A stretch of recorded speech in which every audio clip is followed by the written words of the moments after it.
JFT Hindi 23 अक्टूबर समर्पण। नियंत्रण का समर्पण करने से हमें और ज्यादा शक्ति प्राप्त होती है। बेसिक टेस्ट पृष्ठ 42। जब हम नशा लेते थे तब हम तमाम बातों को अपने मन मुताबिक चलाने का हर संभव प्रयास करते थे।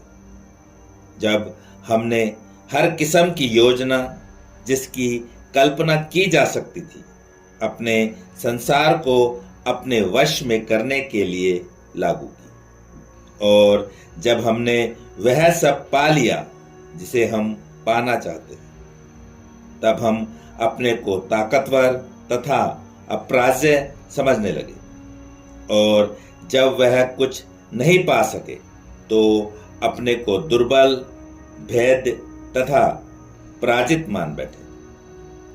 लेकिन इन बातों से भी हम रुके नहीं। इन्होंने नियंत्रण और चतुराई द्वारा हमारी जिंदगियों को व्यवस्थित करने के लिए हमें और अधिक प्रयत्न करने के लिए उकसाया।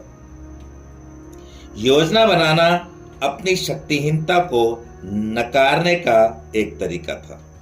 जब तक हम अपने को अपनी योजनाओं से बहलाते रहे तब तक हम यह मानने से भी इनकार करते रहे कि हम नियंत्रण से बाहर हैं। केवल धीरे धीरे ही हम यह महसूस कर पाए कि हमारी जिंदगियां अस्त व्यस्त हो चुकी हैं और संसार में उपलब्ध तमाम निर्देशन और जुगाड़ जुगत भी हमारे जीवन को पुनः व्यवस्थित नहीं कर पाएगा। जब हम अपनी शक्तिहीनता को स्वीकार कर लेते हैं तब हम एक बेहतर जिंदगी जीने के लिए नियंत्रण और प्रबंधन के अपने प्रयास बंद कर देते हैं। तब हम अपने हाथ खड़े कर देते हैं।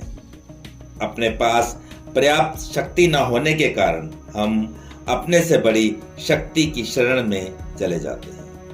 उस शक्ति की सहायता और नेतृत्व की आवश्यकता महसूस करते हुए हम उस शक्ति से प्रार्थना करते हैं कि वह हमारी इच्छाओं और जिंदगियों की देखभाल करे। हम सुधार कार्यक्रम में दूसरों से अन्य कार्यक्रम के अनुसार अपने जीवन जीने के अनुभव को हमारे साथ शेयर करें, बजाय इसके कि हम अपनी जिंदगियों के कार्यक्रम स्वयं ही निर्धारित करना शुरू कर दें। जो शक्ति और दिशा निर्देश हम अपनाना चाह रहे हैं वे हमारे चारों तरफ बिखरे पड़े हैं। हमें बस केवल अपने स्वयं से बाहर निकलने की जरूरत है। सिर्फ आज के दिन मैं एक नियंत्रित जिंदगी जीने के लिए अपने तौर पर अपने किस्म का कोई तौर तरीका या जुगाड़ करने की कोशिश नहीं करूंगा। अन्य कार्यक्रम के द्वारा मैं अपनी उस शक्ति की देख रेख में अपने को समर्पित कर दूंगा।